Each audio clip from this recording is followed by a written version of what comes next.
Hello and welcome to this week's episode of the Dadas show, coming to you straight from the Bomba Hotel here in Nairobi. I'm your host, Ashiko Mbune. This series of the Dadas show is an inclusion and inequality program that focuses mainly on the issues that women care about within the context of the 2022 elections.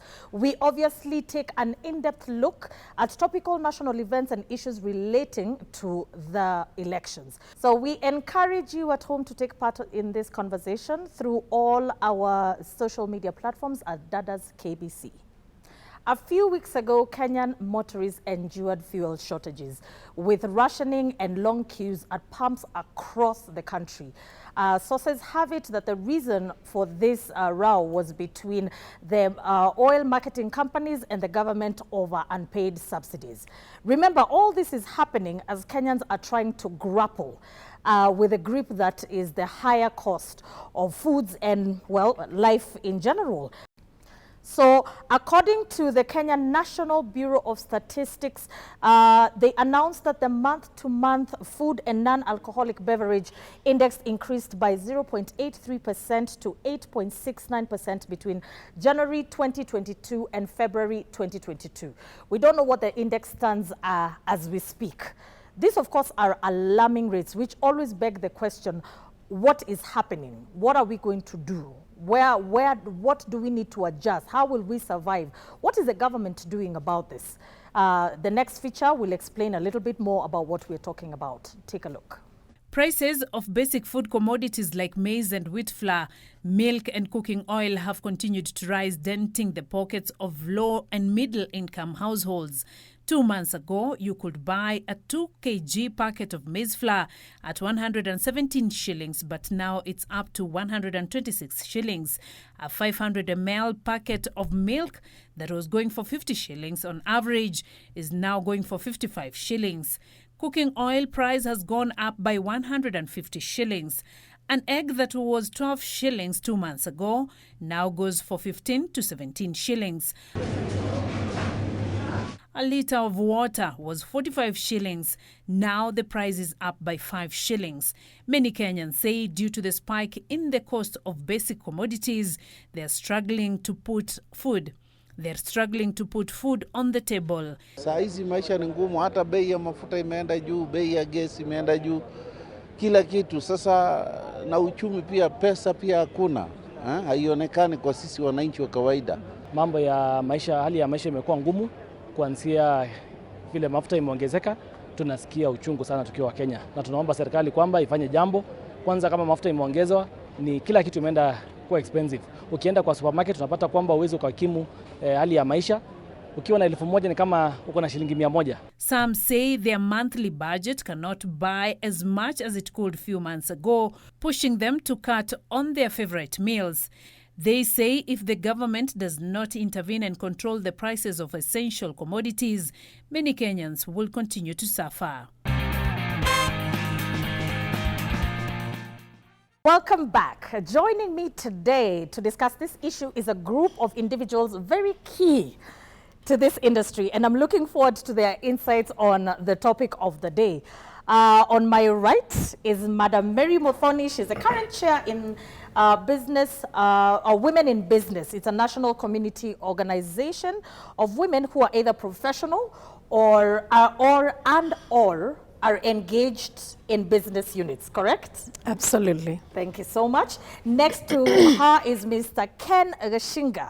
Is an economist by profession. So you're the ones who are called economist extraordinaire. I think he has a background from Harvard or something of the sort.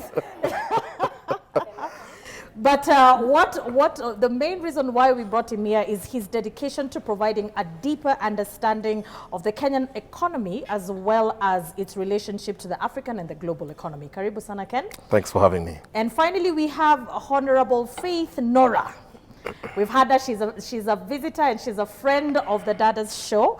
She's the women representative. She is running, and we want to get her take from a political angle on the high cost of living, what the government says about that, what she wishes the government would say about that, and what she hopes to put in place as the incoming senator of Nairobi.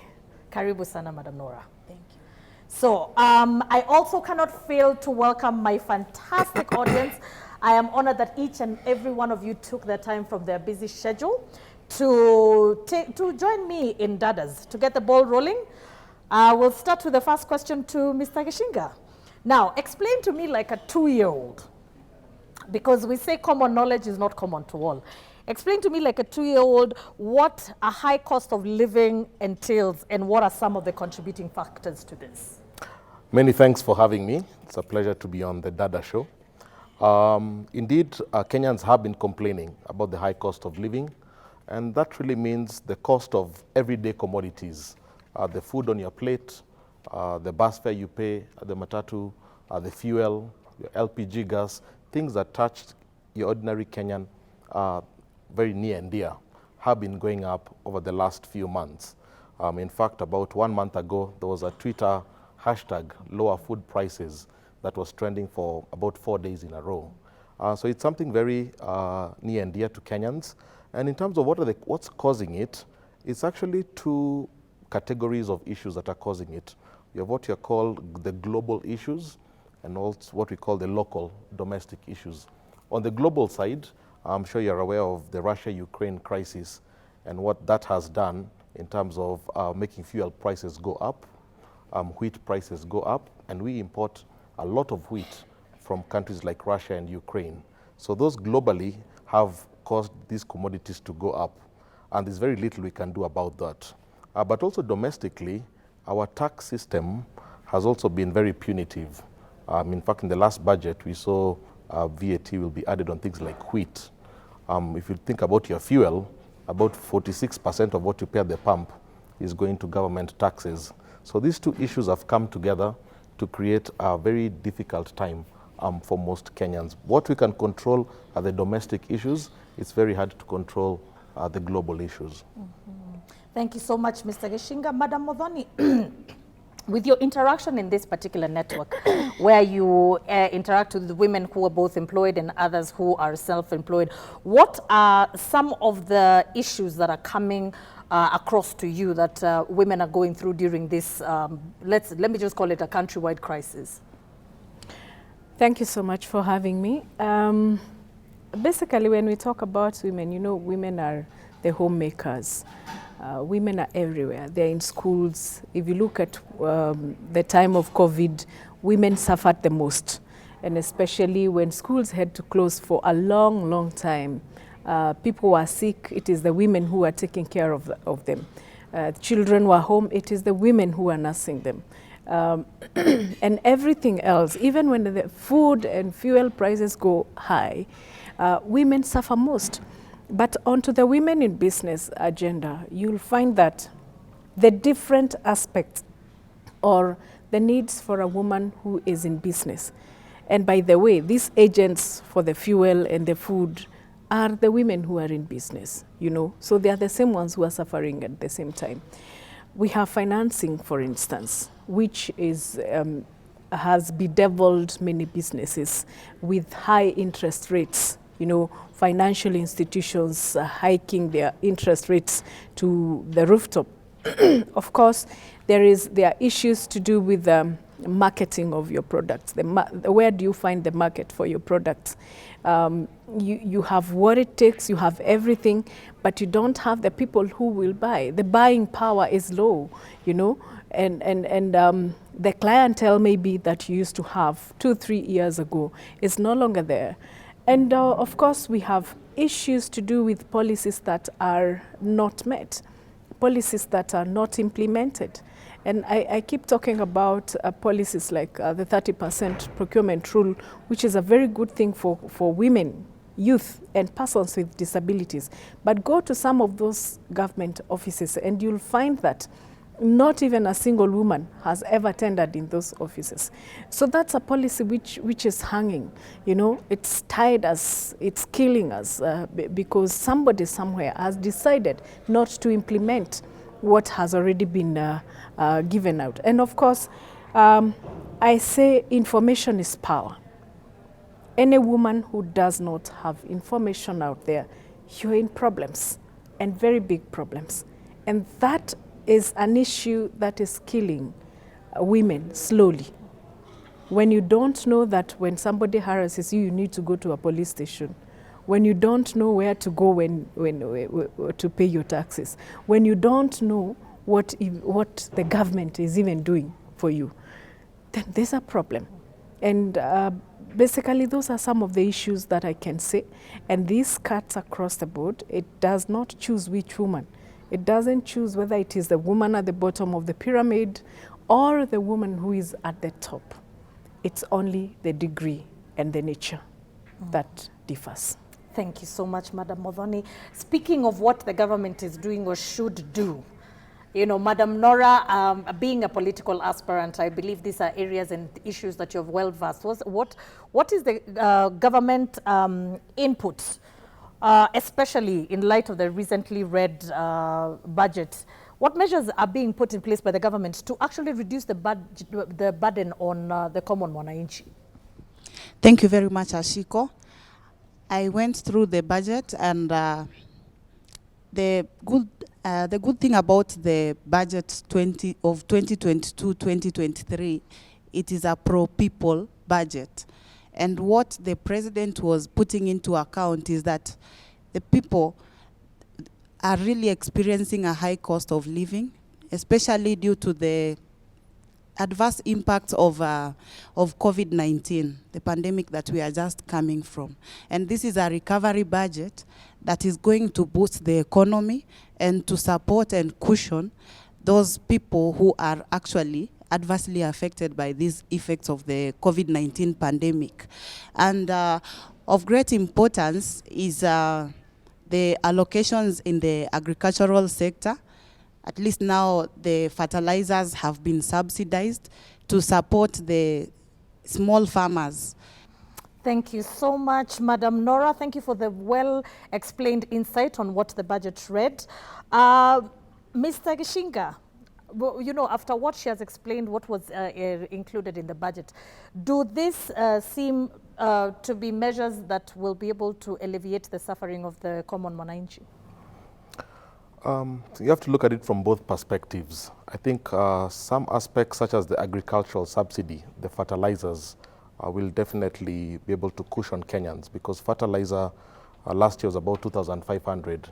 This year it's gone up to almost 7,000.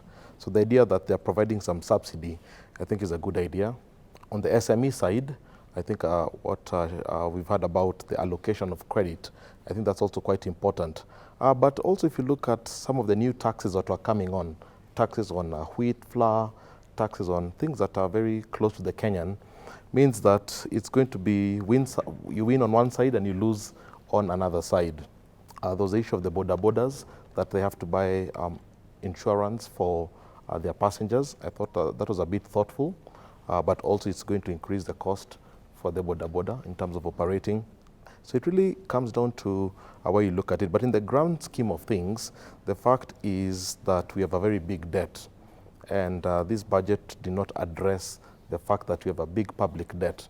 And part of the reason the cost of living in Kenya is so high is because we are trying to raise taxes to be able to service that public debt. So until we have a finance minister who comes and tackles the public debt issue, then the cost of living will always go up, because government will always try to raise taxes to service that debt. So the fact that that was not addressed is what worries me a bit. And at some point in this country, we have to stop kicking the can down the road.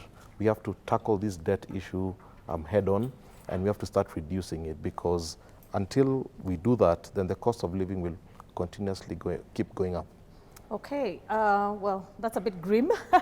Okay, so if the cost of living is expected to go up, in your extensive knowledge, what are some of the mechanisms and changes that Kenyans need to put in place to either adjust or adopt to what seems to be our new reality? Well, let me talk about nationally first before I go back to the individual. I think we have a very big importation culture in this country. We import a lot of our food. 80% of our wheat is imported from countries like Russia, Ukraine. Yet we have very good lands in Narok, in Nakuru. So one of the key questions we need to ask is, how can we start producing more things locally, because the more you produce things locally, the less you're exposed to all these global events. So we do need to have a switch in terms of Kenya has all the factors of production. We have land, we have labor, we have capital, but most people keep asking, why do we keep importing almost everything in our country? So I think until we make that psychological shift, I think that's when Kenya will truly take off. At the personal level, I think people have to start being innovative. I think whether it's how we produce the things that we consume, there are people who have their farms and they say, why should I buy all these food products when I have a kitchen garden that I can be able to get some of these things locally here? So I think it's just a shift of innovation.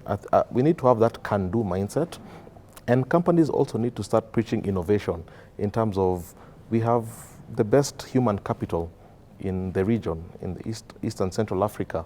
How do we put our human capital to start producing more and more goods and services locally? Only then can we be in a place where we are not so exposed to global issues, and now we are in charge of our own destiny, if you like. Thank you so much, Ken. That's very insightful. I'll pose the same question to you, Muthoni. What measures would you advise, especially women in your organization, be it self-employed, be it employed, even be it the stay-at-home moms, because people like to disregard the fact that that is actually a full-time job, Cindy? So what advice, being women in business, and this is the business of running a household, what advice would you give them? What changes and measures and stock taking should they put in place at this particular moment to ensure that they adapt or they survive during the high cost of living? I think one of the key things that women must learn is to adapt to structural and behavioral shifts. You must know when things are shifting from where you are. If you are used to selling maybe dresses and you've realized that there's COVID or the worst has hit us, and you know your customers are going to be operating from home, possibly the very best thing that you can start selling is a t-shirt, or those dresses that do not, Dada, that you will not need to go out with. So the behavioral shift of the human being, you must know when to move. Structural shift equally, because if we were used of coming to your store, and today we cannot come there, then you need to know how to move goods to where we are. And that is why when he talked about innovation, I support him fully.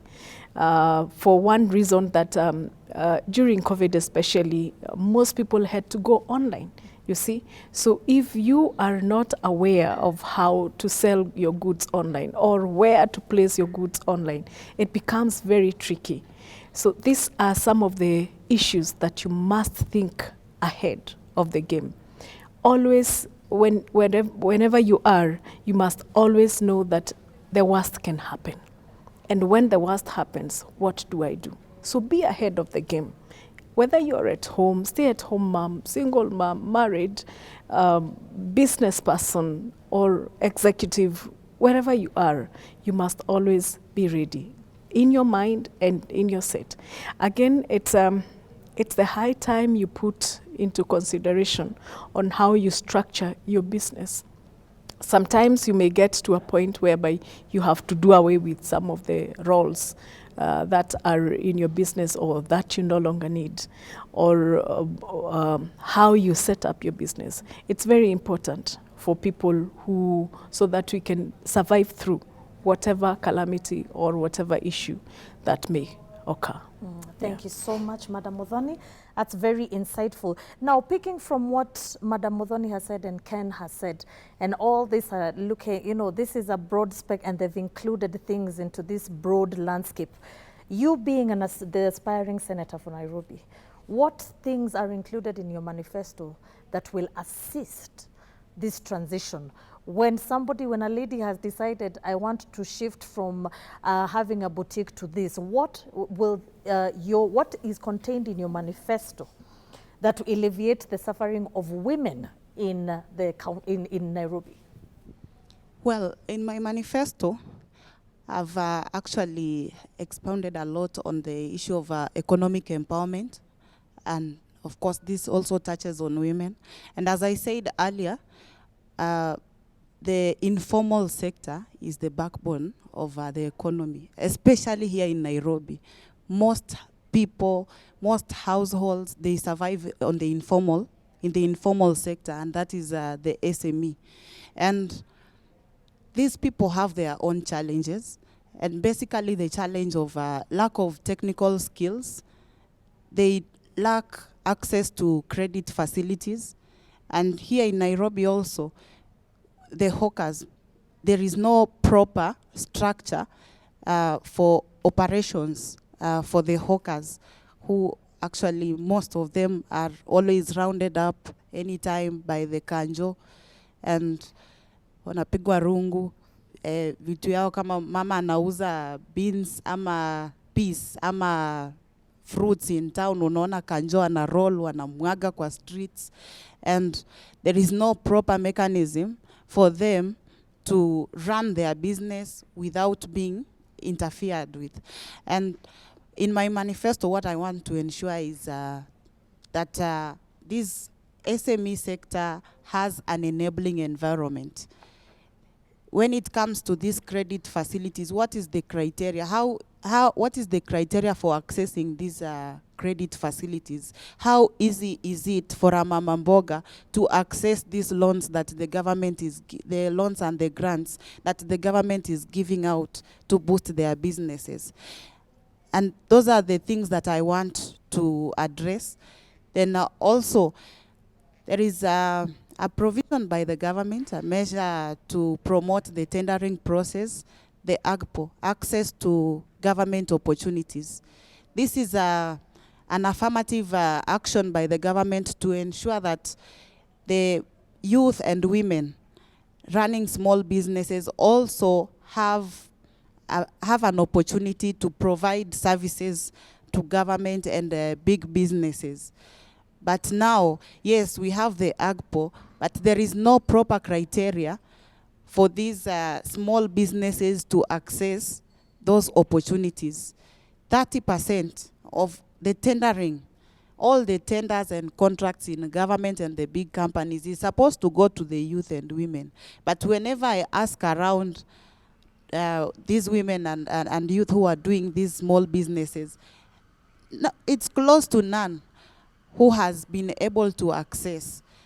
Those are the loopholes that I want to address to ensure that if actually there is this 30% allocation for youth and women, it should be very easy for them to access, and there are no cartels who are going to come in between and take advantage of an opportunity that is supposed to cushion the businesses. Yeah. Thank you so much, Faith Nora. Those look like fantastic things once they that looks like the proper way ahead. In your expert opinion, Mr. Gishinga, and your extensive knowledge of Kenyan, Africa, and global economy, what lessons can Kenyans and the government at large copy or ape from the thriving economies? That's a good question. If you look at Kenya and most African countries, our economic model has been about exporting raw materials to Europe and re-importing. So you export your coffee, export your tea, then you get back the processed coffee and the processed tea. And that needs to change, because what that means is you're creating good manufacturing jobs in Europe. What Kenya and Africa needs to do is now we need to start producing these things. We need to start saying, yes, we have the raw materials, but we don't need to export our coffee there. How can we work with Nestle to create a manufacturing hub in Kenya so that good manufacturing jobs are created and the products are kept here in Kenya? I think that is the shift that we need to have. Because if you go on with the current shift, all that we end up doing is we become a net importer. And when you're a net importer, you are exposed to all the issues around the globe. And if you look at the top countries, the thriving economies, as you say, the Germanys, the Japan, South Koreas, they export goods. They export more than we import. So we have to start thinking hard about growing our agricultural sector and using the raw materials to create good manufacturing jobs and ultimately to create good servicing jobs, so that if it's wheat, instead of importing our wheat from Russia, which has very severe weather, let's start growing more of our wheat in Narok, in Nakuru. Let's create wheat processing plants that make the breads here, and let those breads go to the supermarkets here. So that means you're creating a job in the farm, a job in the factory, and a job in the supermarket. Only then can but that can only happen when the government creates a good environment for businesses to thrive. So things around interest rates have to come down. Things around our taxation system have to go down. Things around our regulatory, our permits. To run a restaurant in Nairobi, you need about 13 licenses. We need to start simplifying all these things so that, you go to Rwanda, you're told to register a business, it takes 1 day. We need to get to that place where registering a business takes 1 day, finishing off with Kajo takes another day, and you just run smoothly without the disruptions from the city council or from the bank asking too much in terms of interest rates, or the government asking too much in terms of taxes. If we can do that, I think Kenya can be one of the best places in the continent to do business, and we can create a lot of wealth and prosperity for this country. I completely agree with you. And finally, before we go on break, what is your prediction for the state of affairs for the coming 6 months, Muthoni, in terms of women in business? What does the outlook look like? I think the future looks good. We can never say never, and we cannot stop doing what we are supposed to do simply because maybe taxes are higher or there are many licenses. We keep on advocating for some of these things to go down so that we ensure that the environment is really good. Single business permit, just like he says, is going to help people in Nairobi and across the country to ensure that their businesses are thriving. Also, businesses must focus on the welfare of the staff, because that's where it starts. And once your staff are happy, and everything can move smoothly, so that after that you can focus on your client, and then you ask your client, what do you need from me? With that kind of research, it will help you to even multitask on different issues. You can find yourself in different categories of business, because you are able to understand the market, you're able to understand your staff, you're able to understand everybody and influence the circle around you. So to speak, I feel that we are moving the right track. We only need to press a few things and ensure that implementation of policies is at stake, and we hope as we move to the elections right now, we will get leaders who are going to take us or help us cross the river, because that's where we are right now. Okay. Yeah. I agree with you, so we're going to take a short break and we'll be right back with a question and answer session. Kwa ngumu zaidi, kila kuchao ukiamka ukienda kununua kitu supermarket unasikia imeongezwa. Mafuta ambao tulikuwa tunanunua shilingi 800, ukienda sasa supermarket unasikia ni 1500 ama 1600. Kweli hiyo ni mambo ya kutamausha sana. Na mshahara ni ule ule tu. Mshahara hujaongezwa, mshahara unabaki vile vile. Sijui tutafanyaje, hiyo ndio kitu tunaomba serikali ile labda tutachagua, ule tutamchagua haangalie sana maslahi ya wananchi wa chini kabisa. Nasema maisha yanaendelea kuzoroteka zaidi, sababu ukiangalia bei ya gharama ya vitu yote inapanda juu, na hakuna mahali ambapo pesa inaonekana inaingia. Baada ya hii COVID-19, unajua hata kazi bado hazijaonekana.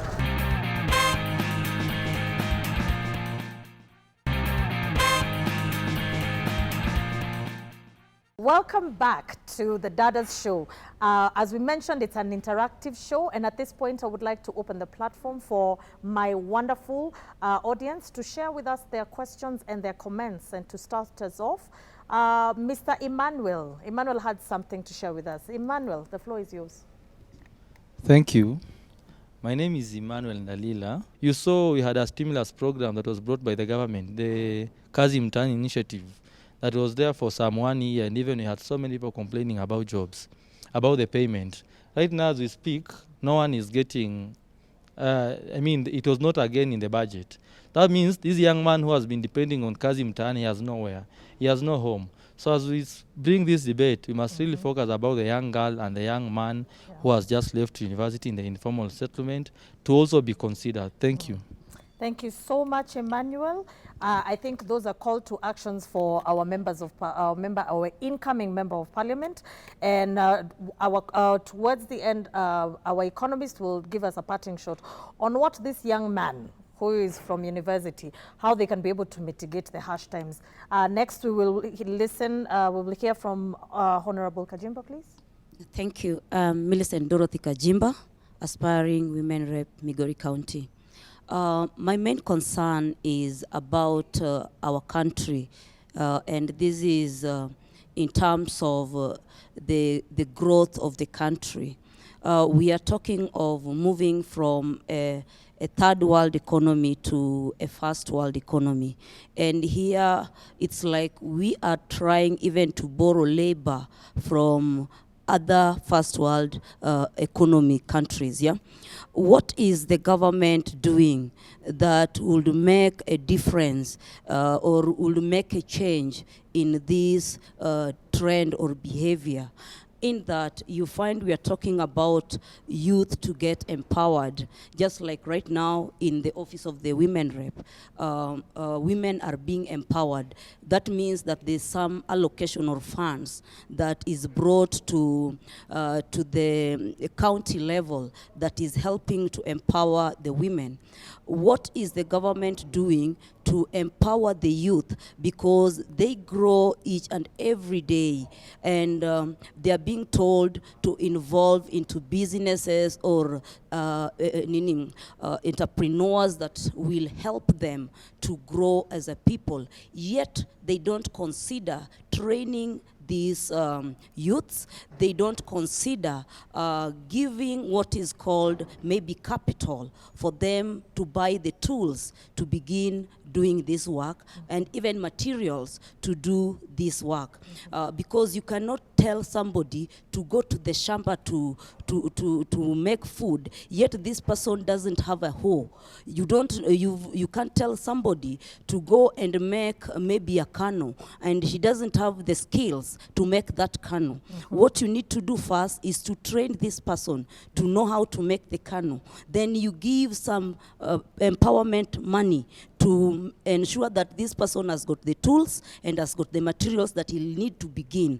Then maybe later you come to supervise on how this work is going. And with this, you'll find that most of the young youths will move from being idle around to get involved in activities that will help propel this country economically to grow. So what is the government doing towards that? Okay. Thank you.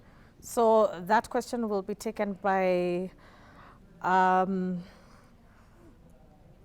trying to figure out who will take the question. So I think Shinga can pick the question, and at the same time, Nora can also answer the question from an economist point of view. Has the programs, because I do believe that there are programs that have already been put in place. So what has been their success rate? What is the success rate of the programs, like we're saying, the Kazi Mtaani? What is the success rate, and is it something that needs to be revisited? Actually, yes, Mr. Gishinga, please take that. Absolutely. We've seen a number of initiatives which the government has rolled out. I agree they need to be retweaked and they need to be made a bit more relevant and robust. If you look at the Kazi Mtaani program, I think the intention was very noble, but the implementation has been very, in terms of payments coming through. The original plan was every Friday there was supposed to be a payment, and part of it was supposed to be some savings, but that hasn't always happened in that type of efficiency. But I think in terms of broad policy, this issue of youth unemployment and creating opportunities has to be taken by both the government and the private sector. The government has to create good monetary policy so that businesses can thrive. If businesses thrive, they're able to expand and hire more people. But also the private sector has to have a role in terms of mentorship. And we've seen banks doing it, for example, in terms of mentorship program for the youth and such. I think it's business leaders have to be able to use part of their profit to plow it back to the community in which they are taking a profit, to be able to sustain that. And government has to expand its programs, whether it's AGPO. They have to be very clear, because when you look at AGPO, for example, the claim has been that it's for youth and women, but the people who tend to win it, they are the youth and the women, but they are sort of proxies for the normal people who normally win these tenders. So they're just proxies, but they're not the actual owners. So I think in terms of also information distribution on who are the which companies are winning these tenders, who are the directors of these companies, that type of information supply, I think helps to remove this mystery that these things are just for a special few. And I do know the president, there's a time he made a declaration that all parastatals should be able to, on their website, to list all the companies that have won tenders, who are the directors, but not every company, every parastatal has gone ahead and done that. So I think sometimes the thinking is there, but the execution sometimes is a bit weak, because I do believe if you can remove all these information asymmetry, and people do know that actually they can access these opportunities, then there is that more confidence. But I think what is lacking now is that lack of confidence, where people say, I will not even try, because we know these things go to a special few. And I think the sooner we can remove that cloud, the better. Thank you so much, Ken. So the takeaway is the government needs to instill confidence in its people, and we need to, of course, adopt an air of transparency, and we need, and for the private sector, they need to pipe back into the community, channel some of the profits into the community, because after all, these are the same people who work for you. If it's not this generation, it's going to be the next generation. Okay, so next we have Judith. My name is Judith Oyo, a former student from Kiriri Women's University. I was the president there, former president, and also an aspirant at Korokocho Ward. I have 3 questions that revolves around agriculture, the import, and also the taxation in Kenya. To my first question goes to Madam Mary here. What is really happening within the business sector, where we find that most of business people, they import more than they export products coming from Kenya? What are we supposed to be doing? Because when we see at the current situation in our country, the cotton industries are completely dead. And even if we see the ones that are still working, let us say like the agricultural sector for the macadamia, when you go to those areas, you find that the farmers sell it at a very cheaper price, maybe 20 bob in a very small mukebe. But when you come and buy it after the process of the production and everything, it is so much expensive. Because now you come back to the farmers and you get that the farmers are really suffering, because the products are taken from them at a very cheaper price. But when they're being sold out, the end product is being sold at a higher profit. What is happening in between here? And the second question is, in our country, agriculture is known to be the backbone of Kenya, and yet we import more of agricultural products in Kenya.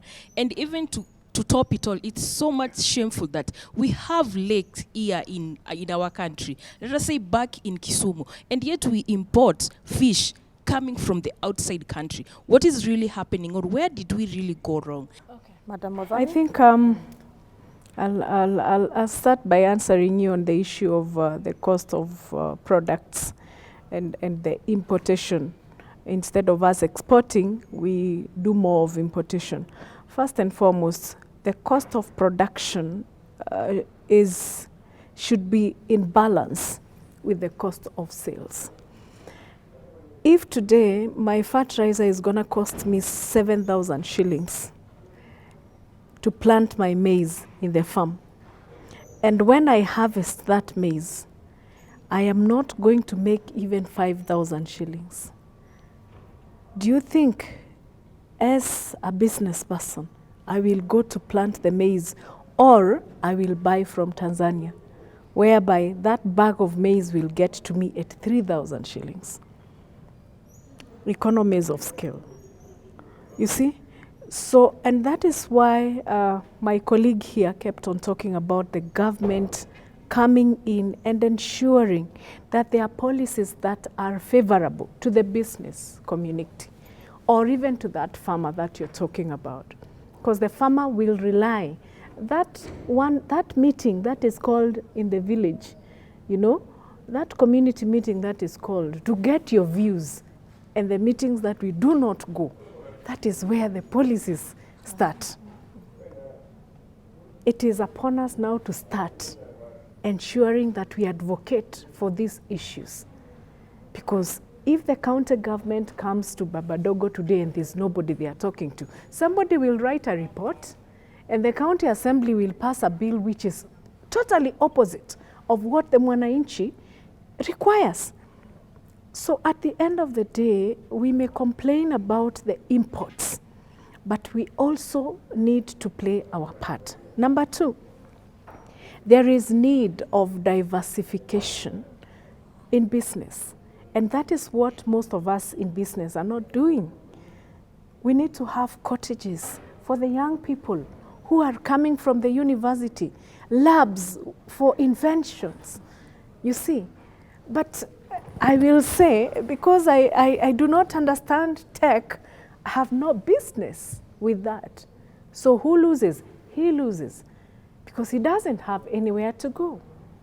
There are many, there are also very many grants and monies that come from the government. But let's talk about information. How does information trickle down to you?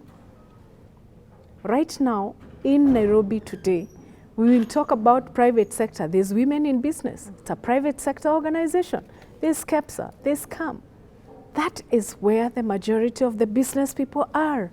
So, can the government learn passing the information through these institutions? Because that's the only way I will come here and tell you, I know this is happening.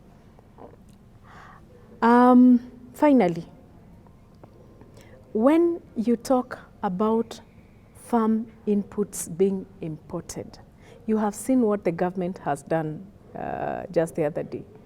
Reduction of the prices for the farm inputs. Because at the end of the day, that farmer there will affect the person in Nairobi. You may not need the fertilizer yourself, but what you're putting on the fork and plate affects you 3 months prior. So we need to appreciate the good things that are happening and clap and move forward.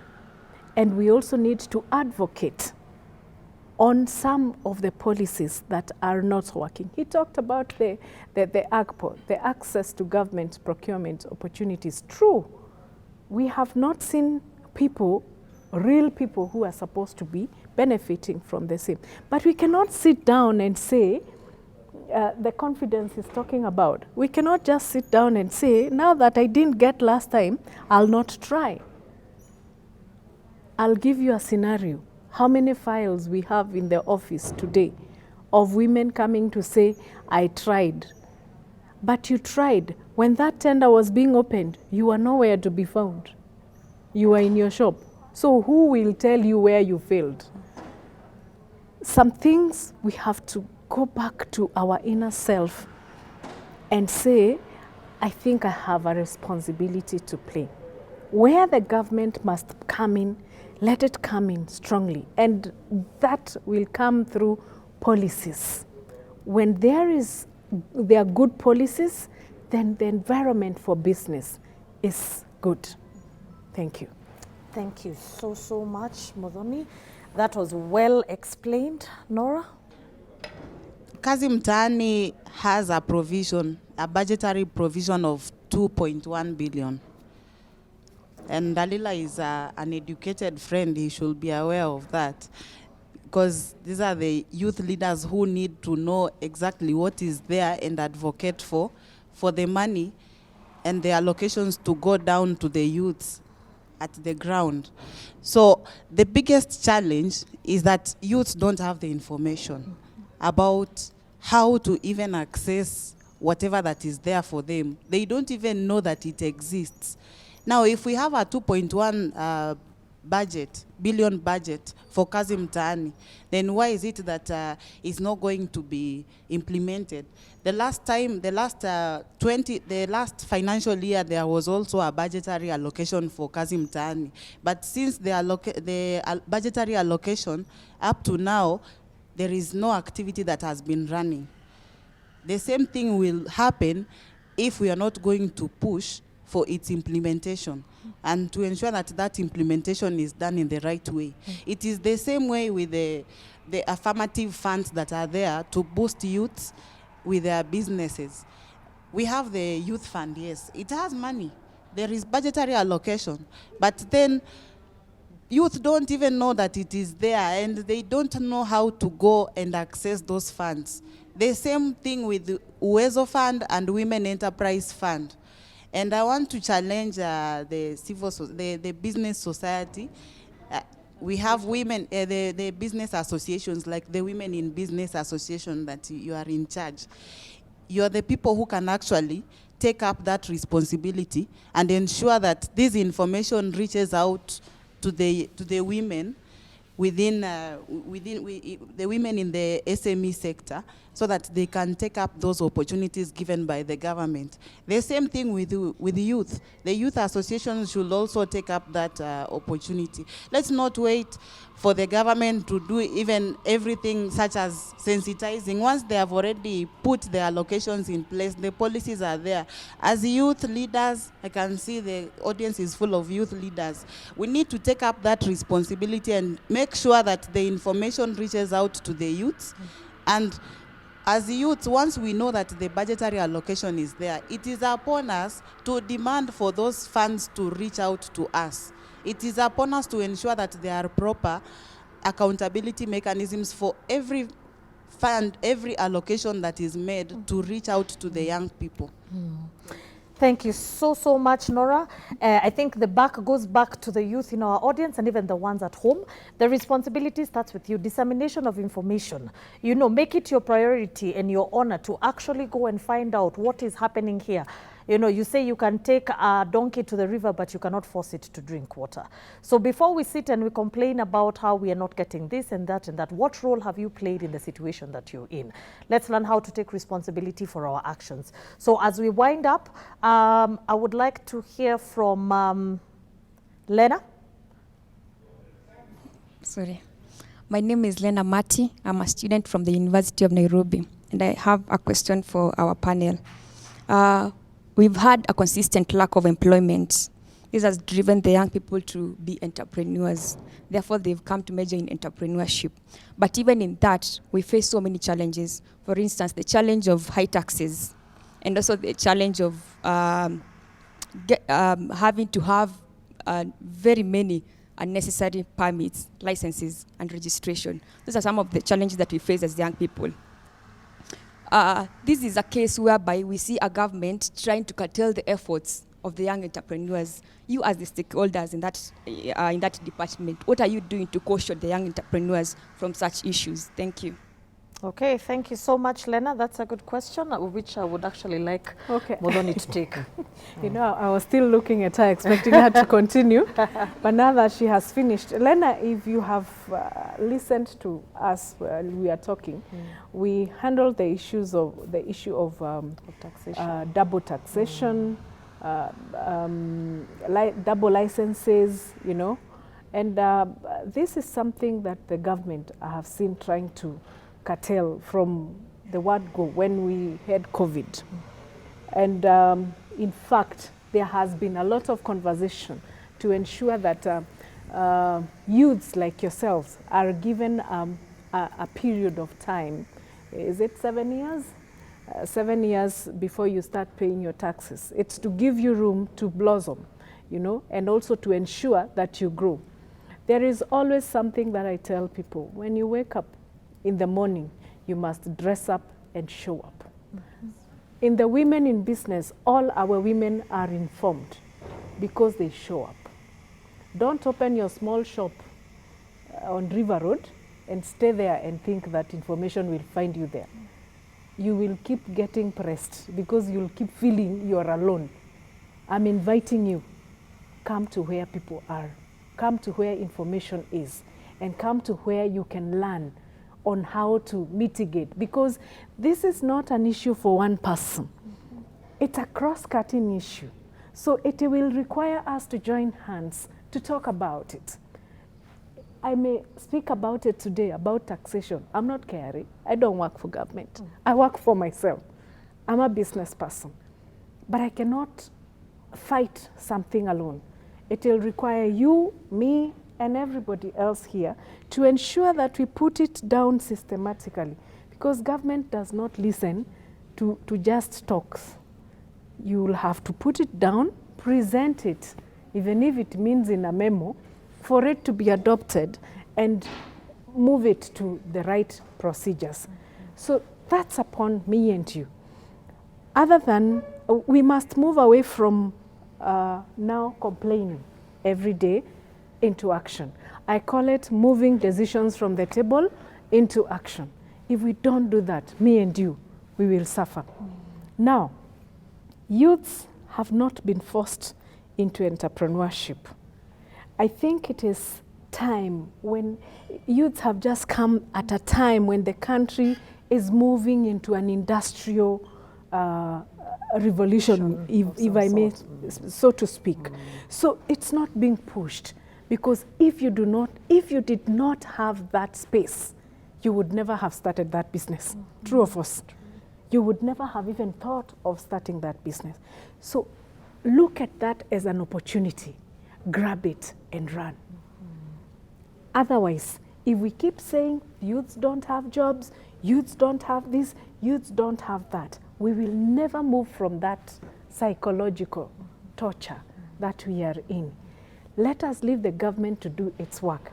And we keep pursuing, if it is at the county level, because our government are now devolved, if it is at the county level, ensure you know what those MCAs are doing. Ensure you ask questions. When there are meetings that have been called, show up and ask those very hard questions. Because if we do not do that, then they will continue with the complacency and doing whatever that they want to do. This would be the wrong forum for us to discuss it if we don't go to the ground and challenge them. So I'm calling upon each one of you here. Let's join hands, and even after this meeting, let us ensure that we are informed. How many bills have been passed in Parliament, both national and county level? Because legislature, most of us feel that we are not part of it, but they are the ones, it is legislation that is giving us the kind of life that we have, whether good or bad. Wow. We have come to the end of our highly interactive and charged, informative and insightful episode of Dadas. In the spirit of accountability, I pose the question to you today. How many of your aspiring governors and even presidential candidates are addressing the high cost of living? Or how many politicians in the campaign trail have sought to empower the members of their constituents as opposed to taking advantage of the bleak situations? How many of you at home are letting the desperation of the situation make you turn against each other? As usual, we would want to hear the conversation, so keep it going on our social media platforms at Dadas KBC across all the social media platforms. We look forward to hearing from you. On behalf of KBC, our sponsor, Journalists for Human Rights, our fantastic location partner, the Boma Hotel, and myself, Ashiko Mbone, I wish you all a lovely week. And remember, the price of greatness is responsibility. Winston Churchill. Bye-bye.